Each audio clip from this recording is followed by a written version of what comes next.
नमस्कार दोस्तों, स्वागत है आपका आपके अपने चैनल भक्ति आपके द्वारे पर। मैं हूं आपकी दोस्त लता शर्मा। आज मैं आपसे इस वीडियो में बात करने वाली हूं 16 सोमवार व्रत पूजा के बारे में। व्रत कथा क्या होती है, लेकिन उससे पहले अगर आपको मेरा ये वीडियो पसंद आता है तो मेरे वीडियो को लाइक और चैनल को सब्सक्राइब जरूर कीजिएगा। और हाँ, अगर आपको ये वीडियो किसी के लिए हेल्पफुल लगता है तो उसे शेयर भी जरूर कीजिएगा। तो आइए फिर शुरू करते हैं। तो आइए अब सुनते हैं 16 सोमवार की व्रत कथा के बारे में। एक बार भगवान शिव पार्वती के साथ भ्रमण करते हुए मृत्युलोक की अमरावती नगर में पहुंचे। उस नगर के राजा ने भगवान शिव का एक विशाल मंदिर बनवा रखा था। शिव और पार्वती उस मंदिर में रहने लगे। एक दिन पार्वती जी ने भगवान शिव से कहा, हे प्राणनाथ, आज मेरी चौसर खेलने की इच्छा हो रही है। पार्वती जी की इच्छा जानकर शिव पार्वती के साथ चौसर खेलने बैठ गए। खेल प्रारंभ होते ही उस मंदिर का पुजारी वहां पर आ गया। माता पार्वती जी ने पुजारी से पूछा, हे पुजारी, ये बताइए कि इस बाजी में किसकी जीत होगी। तो ब्राह्मण पुजारी ने कहा कि महादेव जी की, परंतु चौसर में शिव जी की पराजय हुई और माता पार्वती जी की जीत हो गई। तब ब्राह्मण को उन्होंने झूठ बोलने के अपराध में कोढ़ी होने का श्राप दे दिया। शिव और पार्वती उस मंदिर से कैलाश पर्वत लौट आए। पार्वती जी के श्राप के कारण पुजारी कोढ़ी हो गए। नगर के स्त्री पुरुष उस पुजारी की परछाई से भी दूर रहने लगे। कुछ लोगों ने राजा से पुजारी की कोढ़ी हो जाने की शिकायत की, तो राजा ने किसी पाप के कारण पुजारी के कोढ़ी हो जाने का विचार कर उसे मंदिर से निकलवा दिया। उसकी जगह दूसरे ब्राह्मण को पुजारी बना दिया। कोढ़ी पुजारी मंदिर के बाहर बैठकर भिक्षा मांगने लगा। कई दिनों के पश्चात स्वर्गलोक की कुछ अप्सराएं उस मंदिर में पधारी और उसे देखकर उनका कारण पूछा। पुजारी ने निसंकोच उन्हें भगवान शिव और माता पार्वती के चौसर खेलने और पार्वती जी के श्राप देने की सारी कहानी सुना दी। तब अप्सराओं ने पुजारी जी से 16 सोमवार का विधिवत व्रत करने को कहा। पुजारी द्वारा पूजन विधि पूछने पर अप्सराओं ने कहा, सोमवार के दिन सूर्योदय से पहले उठकर स्नान आदि से निवृत्त होकर स्वच्छ वस्त्र पहनकर आधा सेर गेहूं का आटा लेकर उसके 3 भाग बनाना। फिर घी का दीपक जलाकर गुड़ नैवेद्य बेलपत्र चंदन अक्षत फूल जनेऊ का जोड़ा लेकर प्रदोष काल में भगवान शिव की पूजा अर्चना करना। पूजा के बाद उन 3 भागों को एक भाग भगवान शिव को अर्पण करना, एक भाग खुद ग्रहण करना और एक भाग भगवान का प्रसाद मानकर वहां उपस्थित सभी स्त्री पुरुष और बच्चों को बांट देना। इस तरह व्रत करते हुए जब 16 सोमवार बीत जाएं, तो 17वें सोमवार को एक पाव आटे की बाटी बनाकर उसमें घी और गुड़ मिलाकर चूरमा बनाना। फिर भगवान शिव को भोग लगाकर वहां उपस्थित सभी स्त्री पुरुष और बच्चों को प्रसाद में बांट देना। इस तरह 16 सोमवार व्रत करने और व्रत कथा सुनने से भगवान शिव तुम्हारे कोढ़ को नष्ट करके तुम्हारी सभी मनोकामनाएं पूरी कर देंगे। इतना कहकर अप्सराएं स्वर्गलोक को चली गई।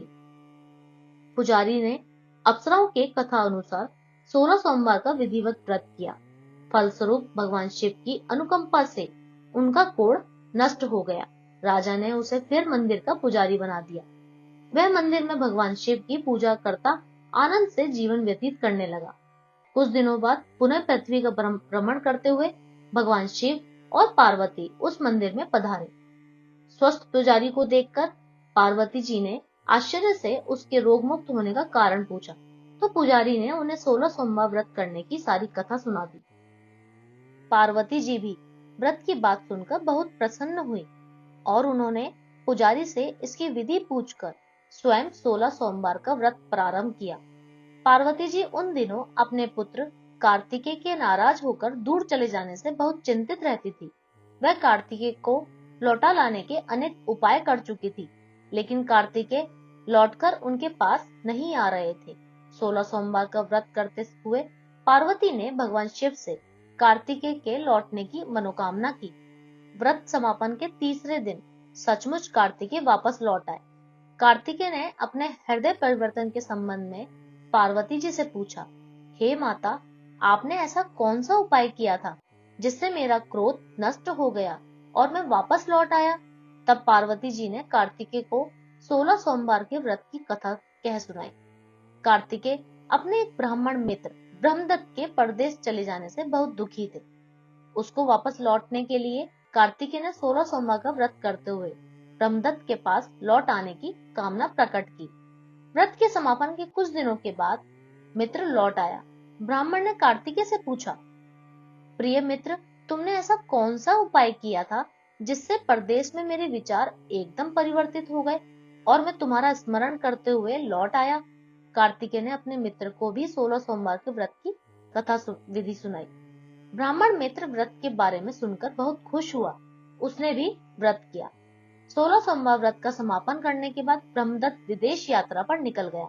वहां नगर के राजा हर्षवर्धन की बेटी राजकुमारी गुंजन का स्वयंवर हो रहा था।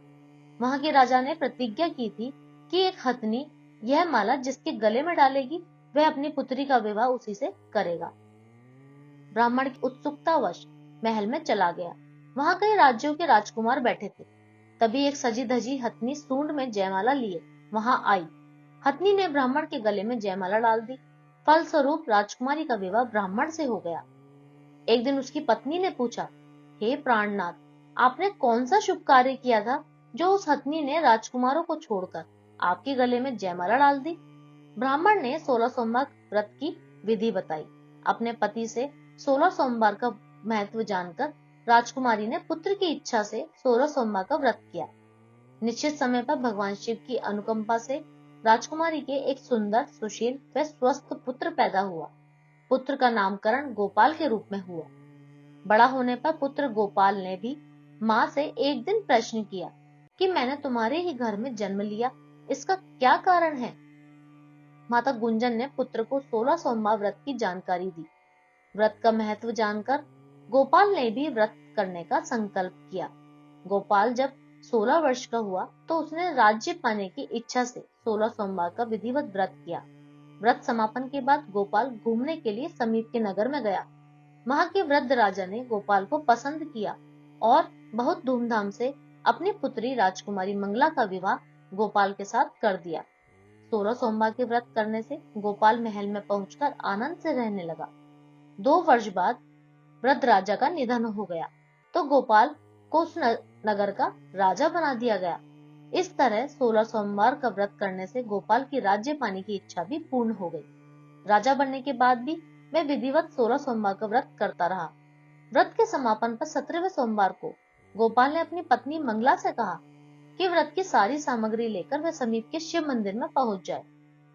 पति की आज्ञा का उल्लंघन करके सेवकों द्वारा पूजा की सामग्री मंदिर में भेज दी, स्वयं मंदिर नहीं गई। जब राजा ने भगवान शिव की पूजा पूरी की तो आकाशवाणी हुई, हे राजन, तेरी रानी ने 16 सोमवार का व्रत का अनादर किया है, सो रानी को महल से निकाल दे, नहीं तो तेरा सब वैभव नष्ट हो जाएगा। आकाशवाणी सुनकर उसने तुरंत महल में पहुंचकर अपने सैनिकों को आदेश दिया कि रानी को दूर किसी नगर में छोड़ आओ। सैनिकों ने राजा की आज्ञा का पालन करते हुए उसे तत्काल उसे घर से निकाल दिया। रानी भूखी प्यासी उस नगर में भटकने लगी। रानी को उस नगर में एक बुढ़िया मिली। वह बुढ़िया सूत काट कर बाजार में बेचने जा रही थी, लेकिन उस बुढ़िया से सूत उठ नहीं रहा था।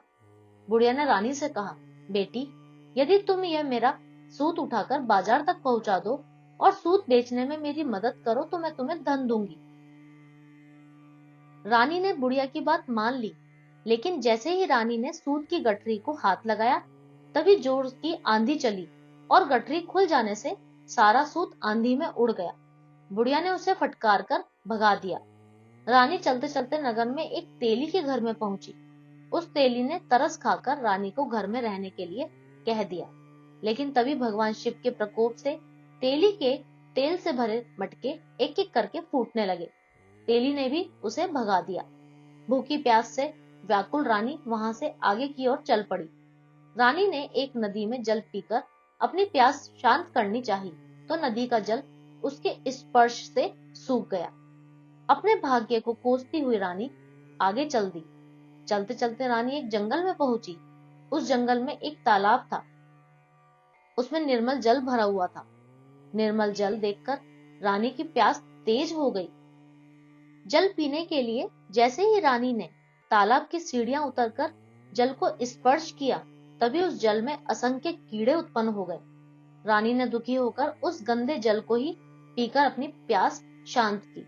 रानी ने एक पेड़ की छाया में बैठकर कुछ देर आराम करना चाहा, तो उस पेड़ के पत्ते पल भर में सूखकर बिखर गए। रानी दूसरे पेड़ के नीचे जाकर बैठी। जिस पेड़ के नीचे बैठती वही पेड़ सूख जाता। वन और सरोवर की यह दशा देखकर वहां के ग्वाले बहुत हैरान हुए। ग्वाले रानी को समीप के मंदिर में पुजारी जी के पास ले गए। रानी के चेहरे को देखकर ही पुजारी जान गए कि रानी अवश्य किसी बड़े घर की है, भाग्य के कारण दर दर भटक रही है। पुजारी जी ने रानी से कहा, पुत्री, तुम कोई चिंता नहीं करो, मेरे साथ इस मंदिर में रहो, कुछ ही दिनों में सब ठीक हो जाएगा। पुजारी की बातों से रानी को बहुत सांत्वना मिली। रानी उस मंदिर में रहने लगी। रानी भोजन बनाती तो सब्जी जल जाती, आटे में कीड़े पड़ जाते, जल से बदबू आने लगती।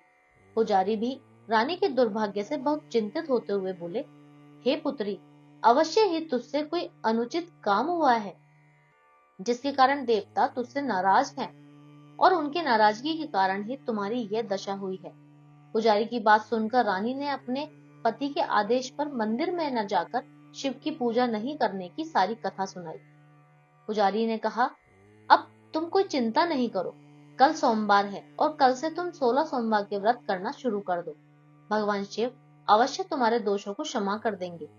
पुजारी की बात मानकर रानी ने 16 सोमवार के व्रत प्रारंभ किए। रानी सोमवार का व्रत करके शिव की विधिवत पूजा अर्चना की तथा व्रत कथा सुनने लगी। तब रानी ने 17वें सोमवार को विधिवत व्रत का समापन किया, तो उधर उसके पति को राजा के मन में रानी की याद आ गई। राजा ने तुरंत अपने सैनिकों को रानी को ढूंढकर लाने के लिए भेजा।